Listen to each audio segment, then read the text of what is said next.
एक मुर्दा हाथ जिसकी उंगलियों के नीचे एक बटन है, वो खुद मुर्दा है।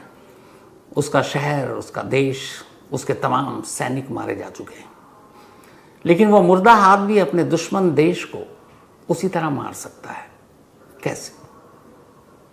डेड हैंड की ये कहानी आपको बताऊं उससे पहले डिटेल में पूरी कहानी, क्योंकि पिछले कई दिनों से जब से पाकिस्तान के नूर खान एयर बेस पर स्ट्राइक हुआ और वहाँ पाकिस्तान के परमाणु ठिकानों पर नुकसान पहुँचने की खबर आई, इस देश में एक सवाल, एक बहस छिड़ी हुई है कि न्यूक्लियर वॉर होगा तो क्या होगा, अगर परमाणु जंग छिड़ी तो क्या होगा।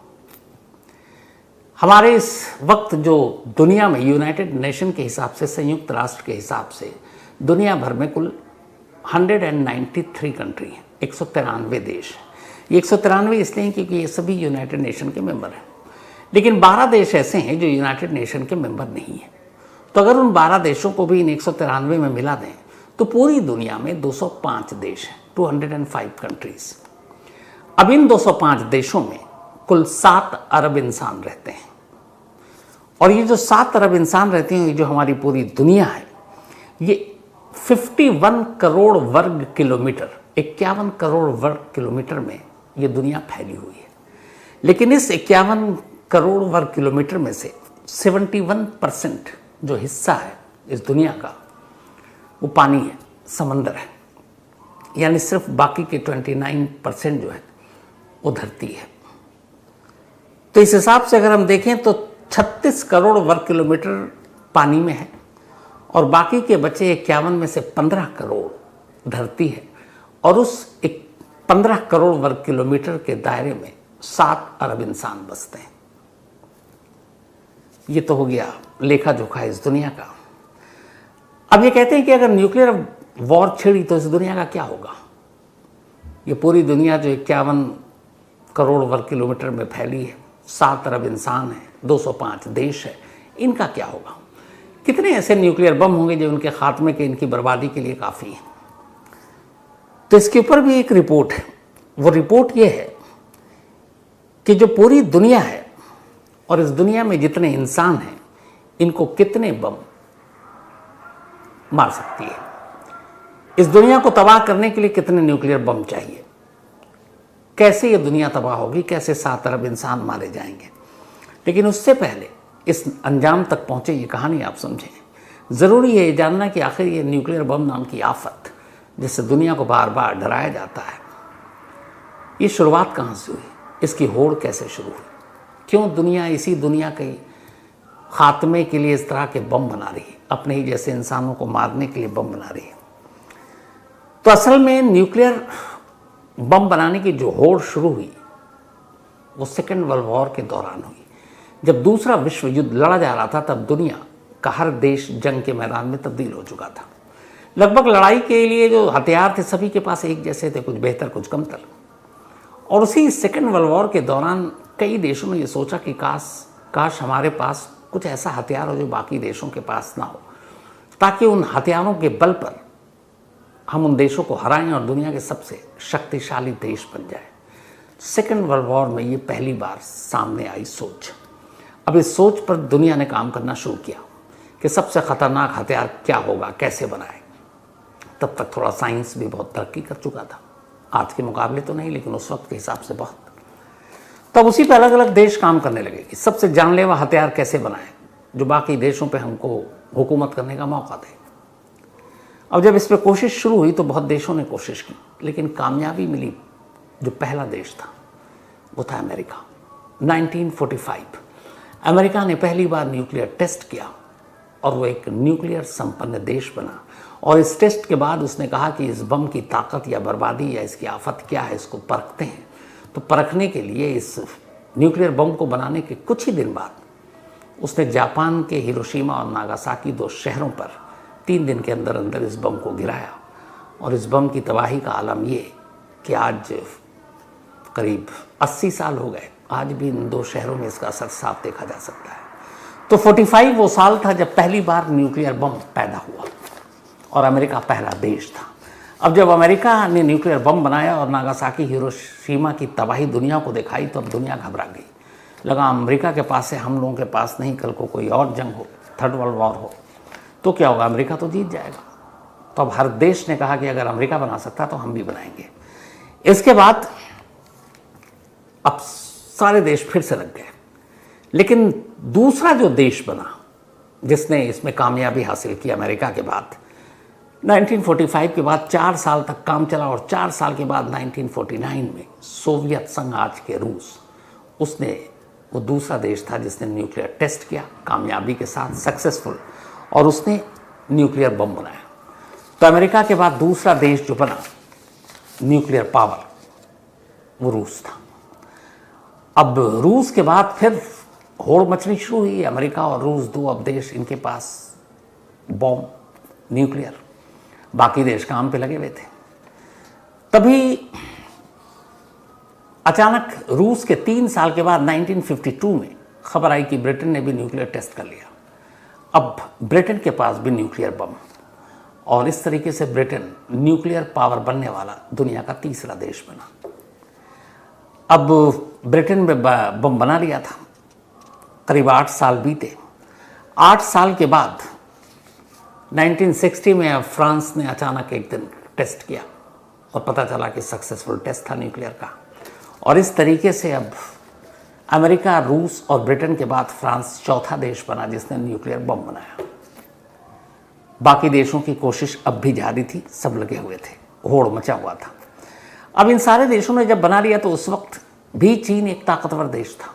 उसे लगा कि अमेरिका ने भी बना लिया, रशिया ने भी बना लिया, ब्रिटेन ने भी बना लिया, इसके अलावा फ्रांस ने भी बना लिया, और आखिरकार चीन की भी मेहनत रंग लाई।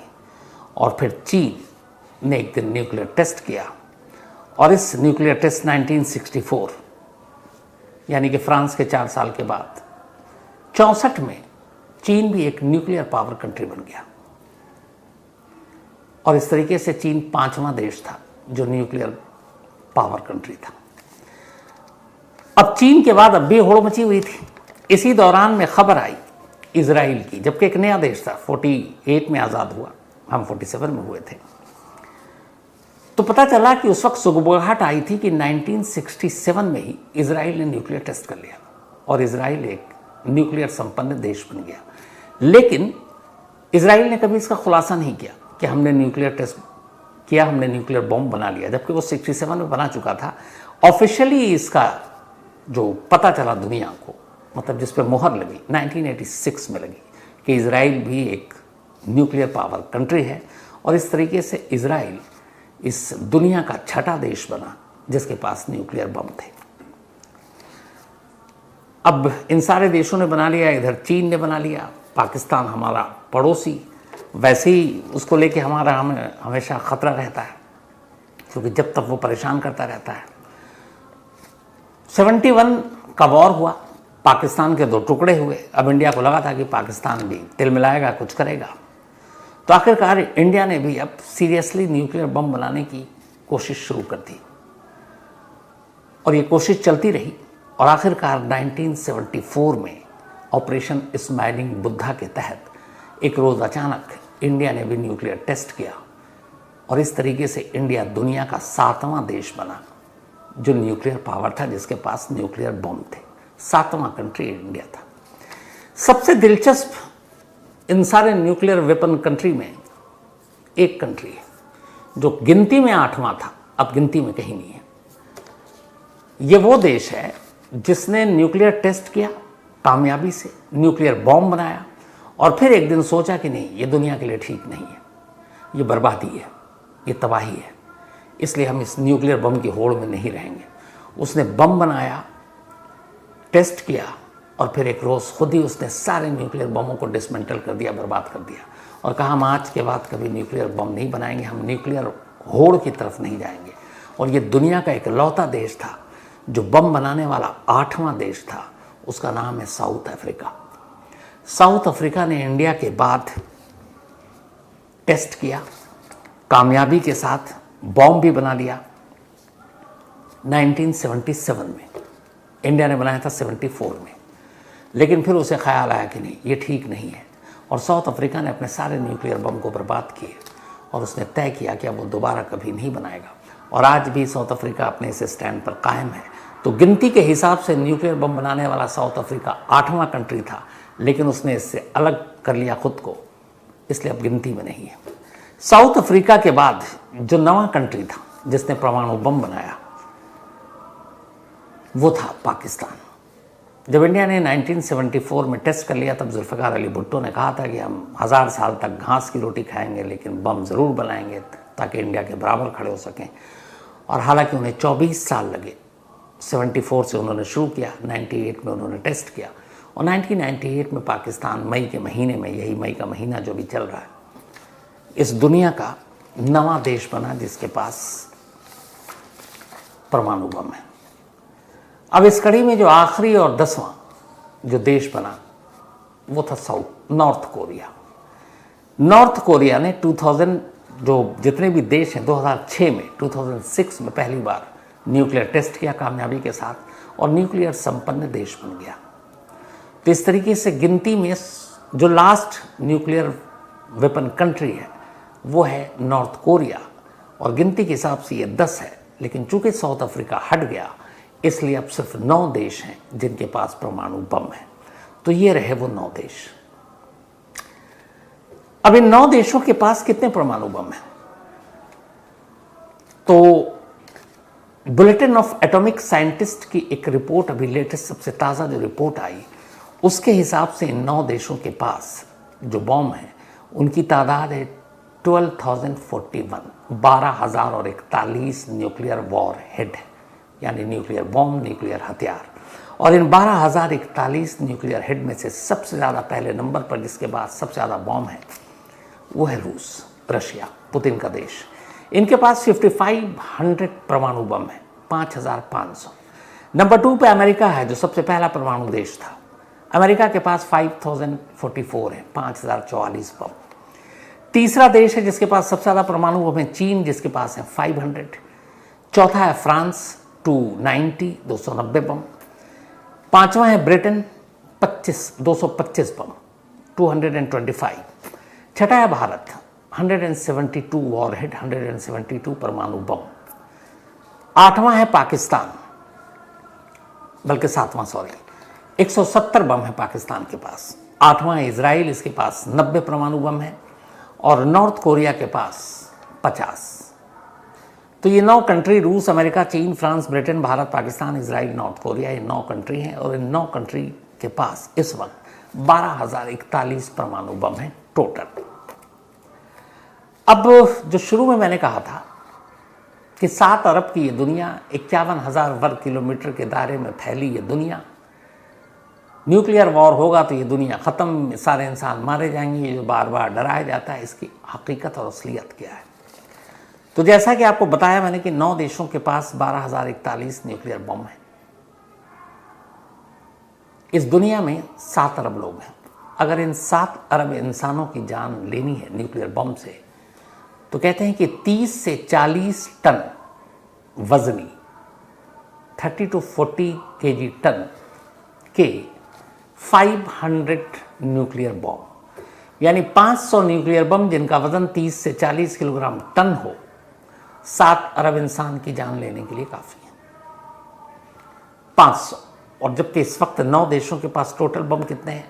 12,041। उस हिसाब से देखें तो इतने ज़्यादा बम हैं कि 7 अरब क्या, 100 अरब इंसानों की जान ले लें। इतने बारूद पर इस वक्त दुनिया बैठी है। ये तो हो गई इंसान की जान लेने की बात। अब अगर पूरी धरती जो 15,000 वर्ग किलोमीटर में फैली है, क्योंकि बाकी सब समंदर है, तो इस धरती को अगर ख़त्म करना हो तो इसके लिए कितने बम चाहिए? परमाणु बम। इंसान के लिए तो 500 बम काफ़ी है, पर धरती को ही पूरी तरह से नेस्तो नाबूद, मतलब दुनिया ख़त्म करनी है, तो कहते हैं कि इस 15,000 वर्ग किलोमीटर की जो धरती है, सिर्फ पानी नहीं, उसको बर्बाद करने के लिए कुल 1,28,000 न्यूक्लियर बम चाहिए।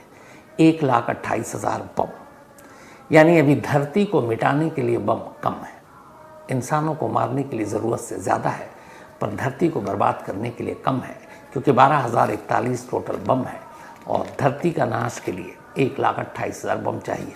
पर जिस तरीके से ये होड़ चल रहा है पता नहीं आगे क्या होगा। तो ये तो रहे वो 9 देश जिनके पास 12,041 बम है। लेकिन आपको क्या लगता है ये सिर्फ 9 देश हैं?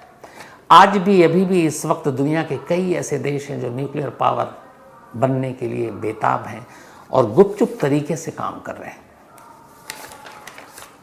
अब ऐसे खास देश जो बहुत करीब हैं, जो पहुंच सकते हैं, इनकी भी एक लिस्ट आई है। ये कौन कौन से देश हैं जो आगे चलकर न्यूक्लियर पावर बन सकते हैं? Argentina, Brazil, Sweden, Libya, Romania, Egypt, Taiwan, Algeria, Japan, Syria, Iraq और ईरान। ये वो देश हैं जो न्यूक्लियर पावर बनने की पूरी कोशिश में लगे हुए हैं। चोरी छुपे जैसे भी कुछ न्यूक्लियर पावर कंट्री जो है इनकी मदद भी कर रहे हैं। लेकिन एक रिपोर्ट के हिसाब से ये जो इतने देश हैं, अगर इनमें से 3 ऐसे देश हैं जो न्यूक्लियर पावर बनने के सबसे करीब हैं, मतलब कोशिश तो ये सारे देश कर रहे हैं, लेकिन इनमें से 3 ऐसे देश हैं जो परमाणु बम बनाने की दहलीज पर खड़े हुए हैं। और ये 3 देश हैं ईरान, अर्जेंटीना और ब्राज़ील। देखिए, ब्राज़ील और अर्जेंटीना दोनों फुटबॉल के लिए जाने जाते हैं। वो भी न्यूक्लियर बम बनाने की दहलीज पर है। और ईरान के बारे में तो आपको पता ही है कि लगातार ये खबरें आती रहती है कि ईरान ने न्यूक्लियर बम बना लिया है, बनाने के करीब है। तो ये 3 वो देश हैं जो सबसे करीब हैं, यानी 9 देश अभी ऑलरेडी बने हुए हैं, तो शायद ये 9 3 12 हो जाए। इसके अलावा कहते हैं कि एक देश जिसके पास न्यूक्लियर की पूरी टेक्निक है, कभी भी बना सकता है, आसानी से बना सकता है, वो है जापान। लेकिन जापान न्यूक्लियर बनाने के फेवर में नहीं है। शायद नागासाकी, हिरोशिमा की बर्बादी उसने देखी, तो इसीलिए उनकी पॉलिसी है कि हम न्यूक्लियर बम नहीं बनाएंगे। लेकिन कहते हैं कि उनके पास पूरी टेक्निक है और उसमें अमेरिका भी उनकी मदद कर रहा है, लेकिन उनकी अपनी पॉलिसी की वजह से वो नहीं कर रहे हैं। अब सवाल होगा कि ये इतने सारे बम, ये दुनिया की बर्बादी, ये सारी चीज़ें तो आपने देख ली। परमाणु लड़ाई होगी तो सबसे खतरनाक हथियार कहाँ पे है, क्या है? जब कोल्ड वॉर चल रहा था 1945, जब सेकेंड वर्ल्ड वॉर खत्म हुआ, उसके बाद से लेकर 91 तक, ये अमेरिका और रूस के बीच जो कोल्ड वॉर शुरू हुआ था, ये वॉर तो नाम दिया गया कोल्ड वॉर, शीत युद्ध, पर इसमें सीधी लड़ाई कभी नहीं हुई, इसमें सैन्य लड़ाई कभी नहीं हुई। बस एक तरह की आर्थिक, बाकी सारी चीज़ों की लड़ाई थी, वैचारिक, सीधी जंग नहीं हुई, लेकिन ये लंबी चली। और इसी दौरान भी ये दोनों देश सुपर पावर बनने की भी तरफ कोशिश कर रहे थे। इसी दौरान में रूस ने सोचा कि अमेरिका के पास इतने परमाणु बम है, वो दुनिया में बनाने वाला पहला देश है। अगर उसने कभी रूस पर हमला कर दिया परमाणु बम से, तो रूस के पास कितना टाइम होगा इन बमों से खुद को बचाने और पलटवार करने के लिए। तो बहुत सारी चीज़ें उसने सोचनी शुरू की। तो पता चला कि अमेरिका ने अलग अलग जगहों पे बहुत सारे बेस बना रखे हैं। अमेरिका से अगर वो परमाणु बम छोड़ता है तो शायद 10-15 मिनट लगेगा, जो मिसाइल। लेकिन नाटो के देश हैं, आसपास में और भी देश हैं, वहाँ पे भी उन्होंने अपना बेस बना रखा है। अगर वहाँ से रशिया पर मिसाइल दागेंगे तो मुश्किल से 2-4 मिनट। और अब जिस तरीके के जो मिसाइल हैं, स्पीड के हिसाब से सुपरसोनिक या हाइपरसोनिक मिसाइल, इसकी जो स्पीड है 5 से 7 से 10 मैक, यानी आवाज़ की जो स्पीड होती है उससे 5 से 10 गुना तेज़ी से स्पीड, ये उन मिसाइल की स्पीड है जो कैरियर का काम करेंगे परमाणु बम को ले जाने के लिए एक जगह से दूसरी जगह निशाना साधने के लिए।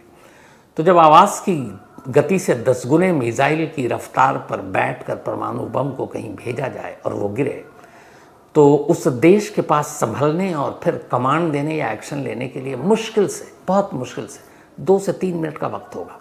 जैसे अभी अमेरिका अगर सपोज मान लो 50 परमाणु बम रशिया पर गिराता है, तो 2 से 3 मिनट के अंदर रशिया के अलग अलग शहरों पर ये बम गिर जाएगा। और अब आप सोचिए कि 2 से 3 मिनट में आप क्या रिस्पॉन्स करोगे, कैसे कमांड दोगे, क्या करोगे। ये बात रशिया ने आज से 40, 50, 60 साल पहले सोच लिया था। कैसी सूरत में तो फिर हमें संभलने का भी मौका नहीं मिलेगा। हमारे पास परमाणु बम है, लेकिन हम उसको कमांड कैसे देंगे। हर देश परमाणु बम को बड़ी हिफाजत से रखता है। उसके मैंने जैसे कहा था, हर पुर्जों को अलग अलग रखा जाता है ताकि कभी गलती से भी कोई उसको ब्लास्ट ना कर दे। तब रशिया ने एक टेक्नोलॉजी ईजाद की और उसका नाम रखा डेड हैंड। डेड हैंड यानी मुर्दा हाथ। Automatic nuclear weapon missile. Russia के गुप्त जगहों पर बंकर में उसके सारे परमाणु बम रखे हुए हैं। अब न्यूक्लियर बम का इस्तेमाल करने, उसे छोड़ने के लिए कोड और फिर उसके कमांड चाहिए होती है। रशिया ने ये सोचा कि अगर मान लो अचानक उसके देश पर हमला हो जाता है, पूरा मॉस्को खत्म, मान लीजिए रशिया की पूरी सैनिक, पूरी आर्मी सारी मारी गई, तो फिर न्यूक्लियर बम को कमांड कौन देगा, उसे छोड़ेगा कौन? हम तो तबाह हो जाएंगे। तब उसने बनाया डेड हैंड, मुर्दा हाथ। ये वो टेक्नोलॉजी है कि जिसके तहत जहां पर ये सारे उनके न्यूक्लियर वेपन रखे हुए हैं, अगर न्यूक्लियर हमला होता उनके देश पर तो सिर्फ हवा के रेडिएशन, टेम्परेचर और कुछ बाकी और चीज़ों से ये सारे वेपन अपने आप पकड़ लेंगे कि हमला हो चुका और शायद बचने की कोई गुंजाइश किसी की है नहीं। तो ये ऑटोमेटिक कमांड ले लेंगे और जिस देश ने हमला किया है उस देश पर ये पलटवार करेंगे। यानी एक साथ, और ये जो अलग अलग कहीं पे भी रखे हों, 5500 सपोज अभी अगर न्यूक्लियर वॉर हेड हैं रशिया के पास, ये एक साथ निकलेंगे और अगर जिस देश ने भी हमला किया उस देश पर जाकर बरसेंगे। यानी अगर रूस पर हमला होता है, सारे सैनिक उसके मुर्दा मारे गए, फिर भी ये मुर्दा हाथ अपने दुश्मन को बख्शेगा नहीं।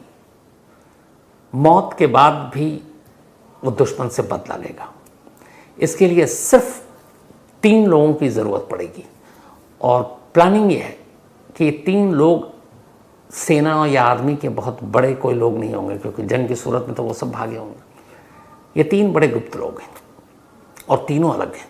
कमांड वो खुद लेगा, डेड हैंड, बस इन्हें एक छोटा सा काम करना होगा।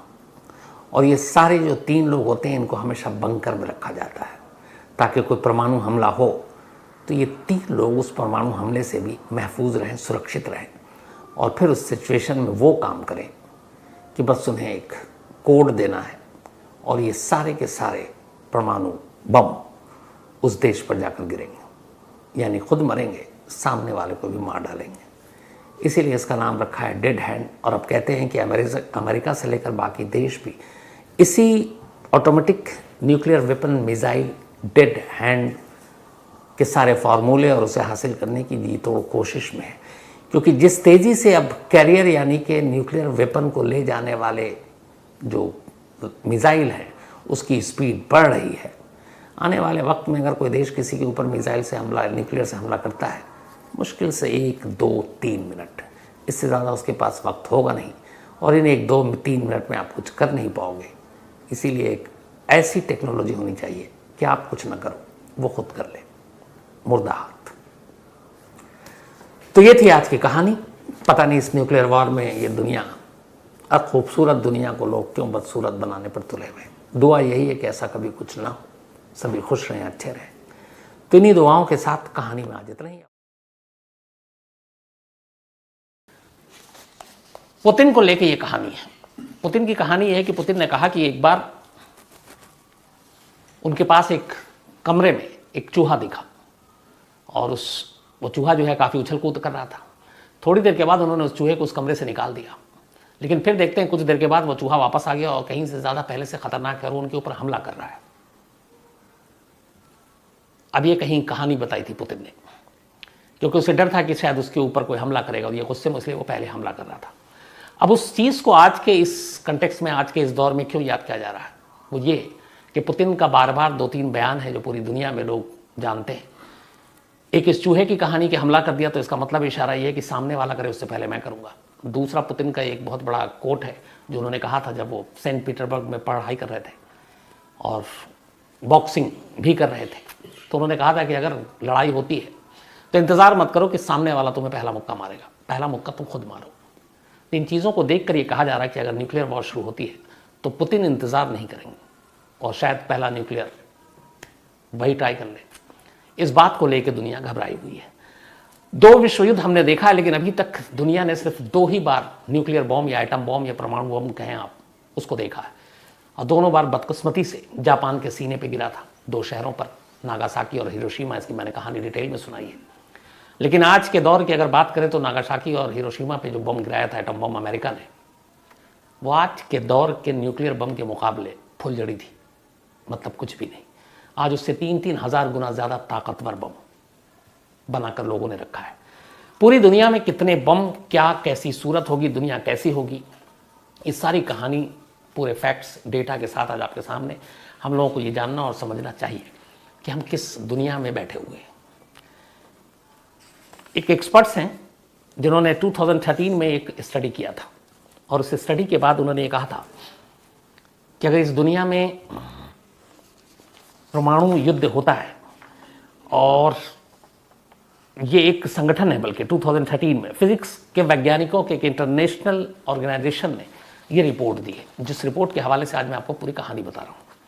इनका कहना है कि अगर दुनिया में परमाणु युद्ध होता है, रूस और यूक्रेन मान लीजिए, और उसके बाद बाकी देश कूद गए, युद्ध तभी होगा विश्व युद्ध जब इन दोनों के अलावा तीसरा देश कूदेगा, फिर चौथा, फिर पांचवा, फिर छठा। पहले वर्ल्ड वॉर में करीब 37 कंट्री थे, दूसरे वर्ल्ड वॉर में 70 देश लड़े थे। अब इस बार पता नहीं अगर ऐसा होता तो कितने होंगे। खैर, ये स्टडी क्या कहती है? ये स्टडी ये कहती है कि अगर परमाणु युद्ध हुआ, और हम देश उतना ही रख लेते हैं सेकेंड वर्ल्ड वॉर के हिसाब से 70, इनका यह है कि पहले ही हफ्ते में, सिर्फ फर्स्ट वीक में 10 करोड़ से ज्यादा लोग मारे जाएंगे। इनका यह भी है स्टडी में कि आधे से ज्यादा लोग उसी वक्त सिर्फ बम की तपिश से मर जाएंगे। जो बम गिरेगा उसकी तपिश, उसकी इंटेंसिटी से मर जाएंगे।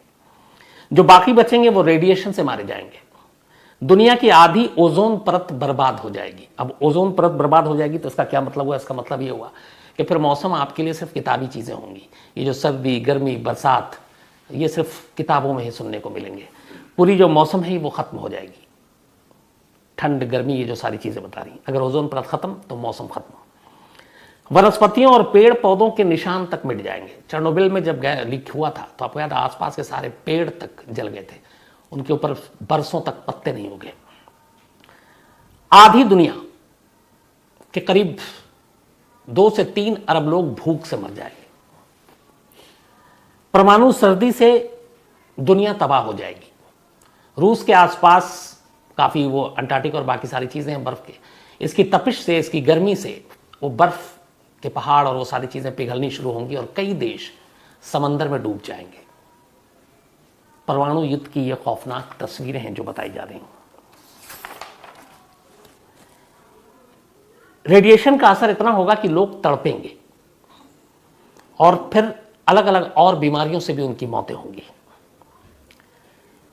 इनका यह भी कहना है कि सर्दी और गर्मी फिक्स नहीं रहेगी और इस जंग के बाद ऐसी भयानक सर्दी पड़ेगी कि दुनिया से वेजिटेशन, पेड़ पौधे, इन सब के नामों निशान मिट जाएंगे। अब आप सोचिए कि ये सब्जियां और बाकी चीजें, ये सब कहां से खाएगा और फिर इंसान क्या करेगा? ये तो रही परमाणु बम अगर छूटता है तो उसके नतीजे क्या होते हैं। अब पता है कि हम और आप इस वक्त दुनिया में कितने परमाणु बम के ऊपर बैठे हुए हैं। इस वक्त पूरी दुनिया में 13,080 13,080 एटम बम कहिए, न्यूक्लियर बम कहिए, परमाणु बम कहिए, वो पूरी दुनिया में है 13,080।